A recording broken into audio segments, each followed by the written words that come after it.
In a comment I received a while back, and I apologize to this commenter since I can't seem to find it, they told me that some Elite 2 art portrayed the operator using their last skill.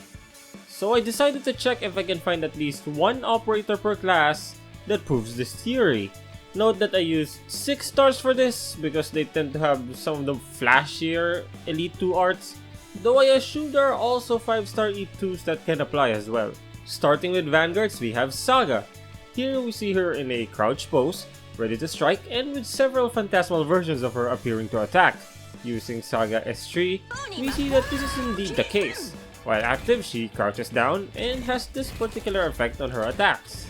For guards, let's take one of the most infamous S3s, Distreza. I hope I'm pronouncing that right.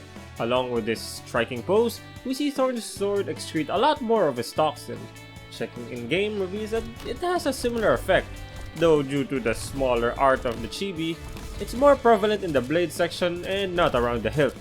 Defenders now, we use Zarya as an example. With calcification, her S3, she debuffs an area while these X-shaped, I wanna say, plates that are on her shield circle around her.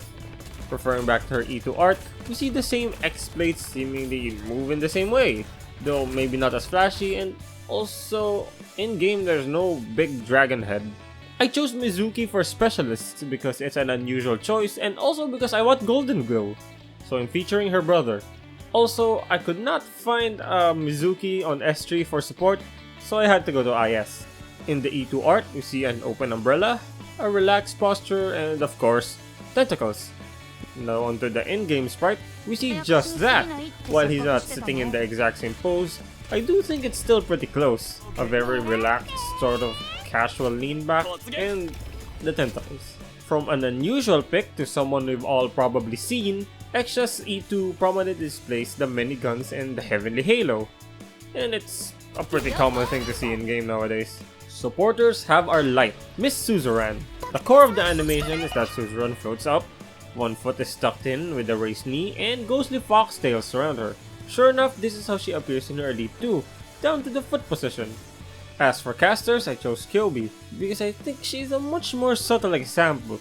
Her most striking feature in her design is the very many weapons that she has, and each of her skills focuses on one particular type of weapon. With S3, really heavy spear, her stance switches and she starts chucking spears, as the name implies, and her E2 art shows a spear in her hand along with her staff, and most of her other weapons seem almost hidden away by this phantasmal Cerberus. And last but certainly not least, shining for medics. She has this very distinct bubble around her for her S3 Creed field. It has her wrapped in this golden barrier and some crystals, very much like her E2. Overall, it seems that this theory is true, at least for some. Many other cases exist of course, and I've even found a few examples that they're skill 1 or other things about their kit. If you know any, do comment them down below and subscribe for more Arknights content.